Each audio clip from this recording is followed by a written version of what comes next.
大家好啊！我推出咗個免費嘅 YouTube TradingView 課程，咁大家可以去下面嘅連結睇一睇翻呢10堂 TradingView 嘅指標課程，可以幫到你哋用一啲指標去觀察到底點入市。同一時間我亦都會有一啲限時嘅免費 Zoom 線上分享會嘅，亦都有一啲線上嘅財技課程啦，歡迎大家可以報名。如果你有咩問題嘅話記得 WhatsApp 我哋。Hello， 大家好啊，又有我大師兄啊。好啦，嗱，而家最近個市咁反覆啦，好多同學都會問嘅，到底我哋平時應該要點去揀股，揀一啲強勢嘅股，甚或至我哋平時應該點去避免揀錯股票呢？ OK， 係啦，嗱，今次條片唔係講邊一隻一定升啊，而係同大家講一套我自己本身點樣去用 TradingView 啦，去做一個港股或者美股嘅選股邏輯啊。大家記得 like、subscribe 翻啦 ，OK，CLS 翻我條片，同一時間記得撳埋下面個啷啷仔啊！事不宜遲，立即開始啦。好嗱，大家要知道如果當我哋去喺市場揀股嘅時候特別係強勢股其實一般嚟講我哋唔需要理個市嘅升跌嘅。嗱，一般嚟講啫 ，OK， 除非股災嘅時候，我哋一般就完全會放棄晒強勢股啦，亦都係我哋3日全紅嘅理論啦。但係如果唔係真係3日全紅嘅話，一般嚟講其實市場上面無論係升市定係跌市點都會有一啲股票比個市更加強勢嘅。但係問題就係我哋點去揾嘅啫。好啦，嗱，以暫時市面上所有 tools 嚟講其實 TradingView 嘅選股器係最方便同埋暫時嚟講係最好用嘅。好啦，咁點解呢？嗱，呢一個就係 TradingView 嘅一個界面啦。好啦，佢可以建立唔同嘅類網啦，可以10個、20個。咁今次求其就建立一個1、2、3先啦。大家要知道第一時間我哋要揀股就優先揀一揀到底我哋中意咩類型嘅股。例如我哋今次不如就講港股為主啦。咁你會可以揀翻香港。好，香港嘅股票咁嗱，第一樣嘢一般嚟講我哋會優先思考一樣嘢，就係呢一隻股票會係入邊一個指數你對指數有冇要求呢？OK， 嗱，一般嚟講其實我對於股票就冇要求嘅。如果大家想自己買嗰隻股票偏向安全啲嘅話其實可以避免翻半新股啦，或者一啲新上市嘅股票啦，即使強勢都好啦，我都飛咗佢唔玩嘅話可以揀係入咗恒生指數啦，同埋恒生科技股嘅。咁今日就唔揀咁多住啦，避免太少 choice 啦，因為港股嘅市場冇入恒生指數嗰啲係靚仔啲嘅。好啦，嗱，咁首先市值呢度就唔講太多啦。咁一般嚟講我自己最少都係10個 B 嘅，即係100億左右我先會開始選擇。咁616個嘅選擇嚟講都有啲太多啦，喺我個 choice 上面。最好我一日會限制自己睇大概40到50隻股票入面，應該點都要揀到2到3隻強勢啲嘅股票噶啦。好。其次我就會揀個成交量啦。好，咁TradingView 揀個成交量就要有少少同平時我哋唔同嘅。咁我哋要打成交 ，OK， 咁佢會有個叫做價格乘以嘅成交量嘅，咁就等同於一個叫成交額啦。咁因為由於佢係冇一個特定嘅成交額嘅，所以我哋大概就要喺呢一度自己去打翻呢個價格乘以成交價啦。好，同一時間我哋就要去撳翻呢度1天。咁喺1天入面一般嚟講我哋可以自己去選擇嘅。咁我哋大概呢一度可以係高過唔同嘅秒數啦。咁我哋手動設置一個1天就高於可能未必係500個秒啦。好啦，咁我哋就可以大概揀好咗超過75隻啦。咁今日都大概得翻75隻嘅啫。好啦，咁如果你話我想多啲嘅，咁我哋可以揀100秒嘅。好啦，咁我哋去翻呢個200秒咗啦。好啦，咁你會見到有161隻嘅。好，咁其實佢除咗呢個價格乘以成交量之外其實佢仲有好多個選擇嘅。咁分別有價格乘以呢一個嘅平均量啦，平均成交量啦。咁你見到佢有10天、30天 ，OK， 咁有好多唔同類別嘅嘢你可以選擇嘅。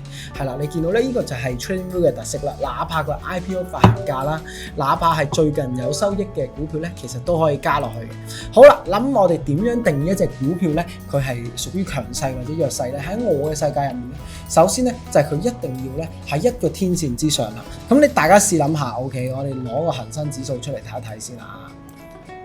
好，你見到咧恒生指數咧而家企穩喺60同82天線之上嘅。咁如果呢隻股票咧連60天線同82天線都企唔穩嘅話咧，基本上呢隻股票咧我會即刻飛歐。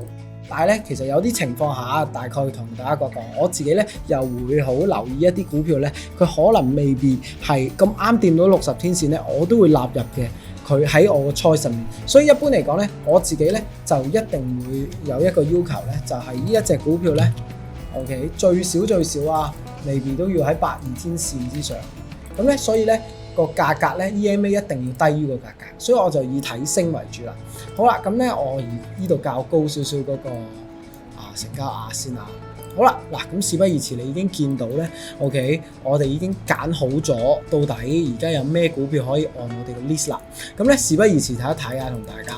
好，以呢一隻工商銀行為例咧，你會見到咧，如果對比恒指嘅話咧，其實佢嗰個升幅係麻麻地，因為見到紅色咧 ，OK， 喺我哋嘅選股第一個條件就係佢一定要強過個指數啦，而唔係弱過，呢個係第一優先條件嚟嘅。因為強勢股何謂之強勢？就係佢可以喺成個升幅入面強過恒指，而唔係同恒指差唔多。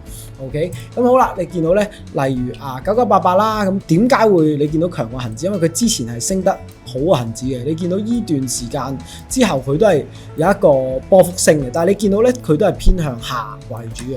咁但係咧，點解我哋寧願揀9988都唔揀1398咧？因為咧喺成個菜上面咧，你見到佢偏向綠色嘅話咧，其實如果佢要升嘅話，動力一大咧，隨時升嗰個幅度咧係大過所有比啱啱見到紅色嘅股票嘅。好啦，咁咧我哋繼續睇啊，例如咧你會見到咧5號仔咧，如果對比恒指嘅話咧係強過恒指嘅 ，OK。好啦，咁939啦 ，OK， 咁我哋咧 keep 住咁樣拉落去，睇下邊啲股票咧係好明顯強過恒指，而且我哋又可以考慮到入市機會。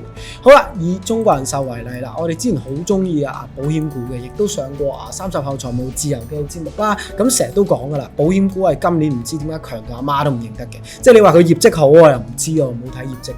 但係總之佢一年都好強啦。咁你見到咧，當佢回到6082天線依附近咧，OK， 其實係一個好好嘅入市位嚟嘅。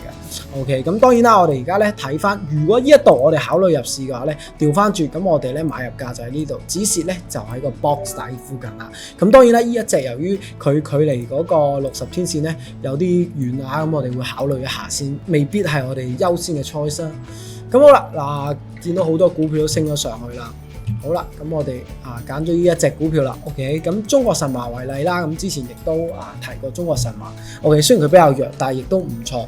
咁好啦，咁直接揀一隻股票咧去做一個簡單嘅分析，同大家睇下我哋個選股咧喺唔同情況下我哋會有啲咩嘅選擇啦。好，2669為例啊，呢一隻我哋其中一隻幾中意嘅股票嚟嘅 ，OK， 好嗱，我哋咧如果將最近咧聚焦落佢度嘅話，你見到咧佢係比嗰個市場弱嘅，但係點解我哋咧都會覺得呢一隻係一隻唔錯嘅股票咧？第一因為呢一隻股票咧，其實已經橫行咗一段好長嘅時間㗎啦。你見到呢段時間咧，雖然佢不斷有全綠啦，又全紅啦 ，OK， 又上翻全綠啦，但係一直以嚟咧都冇去升穿過一個位嘅。喺邊度咧？就係升穿過呢一個位嘅。所以咧，當佢喺呢一個位置升穿咗破埋頂，而且咧全綠咗一段長時間嘅時候咧，呢一隻咧亦都係歸納咗落去我哋其中一隻咧幾中意嘅強勢股入面嘅。OK， 咁當然啦，你話有冇其他嘅股票我哋可以睇到，又可以做一個參考啊？嗱，以3939為例OK， 好啦，你見到咧佢一路以嚟咧都係強過嗰個指數嘅，同一時間咧佢升完跌翻落去，穿翻60咧，佢一直都係有一定嘅升幅俾我哋去玩嘅。OK， 例如呢度為例，好，跌翻落嚟啦，升穿翻60天線，咁如果我哋每以 5% 嘅止蝕嚟計咧，呢一度咧應該就點都止蝕咗啦。好啦，咁佢再次升穿翻呢一度，好啦，咁你見到咧又係一個好大嘅升幅嚟。好啦，亦都係咧，你見到咧有唔同嘅股票，其實例如以呢一隻商湯為例啦 ，OK， 咁好啦，我哋其中一個策略就係跌翻落60天線或者掂到60天線反彈之後，你亦都見到咧佢強過恒生指數，然後再彈翻上去嘅 ，OK， 咁好啦，嗱，我哋有啲咩要睇咧？第一呢隻股票究竟係咪強過成個指數咧？第二樣嘢我哋要睇嘅，下面全紅全綠，究竟係綠居多啊，定係紅色居多？如果紅色居多嘅話，一定係代表咧最近個市係喺下滑嘅趨勢入面。OK， 同一時間如果下面係綠色嘅多咧，即係講緊咧呢一隻股票咧開始有上升嘅力量啦。OK， 咁我哋咧就要部署到底邊度做一個止蝕同止賺啦。OK， 咁咧今集咧就先同大家講選股先，例如喺邊度止蝕啊，大概喺邊個位置買入咧？嗱，今次俾大家參考就係60天線啦，但實際上咧其實買入係比較複雜好多嘅，同埋多變化好多，因為畢竟你一隻股票冇理由下下彈翻60天線你先去做一個買入噶嘛。OK， 例如我哋之前嘅 ASML 啊、Intel 啊，如果你等佢60天線先買入，其實就好難買噶啦。特別係 ASML 呢啲，佢連掂到60天線就已經即刻反彈啦。咁我哋咧每一隻股票咧都會有啲變化嘅，所以咧今日同大家分享咧點樣去選一隻股票先。咁咧其實基本上有呢一個組合咧，你就可以隨時選多啲強勢股噶啦。根據翻自己揾到股票嘅多寡，大概有50零隻咧，就點都夠你揀到一隻強勢股噶啦。咁如果你話哇今日好多隻都有過500萬成交，呢度有成100隻喎，咁你又調翻轉啦，自己手動咧將佢調高少少 ，OK， 將個要求拉高啲咧，你自然睇嘅股票咧就會相對少啲噶啦。好，咁今日分享到呢一度啊，如果有問題嘅話咧，記得喺下面留 comment 俾我。See you。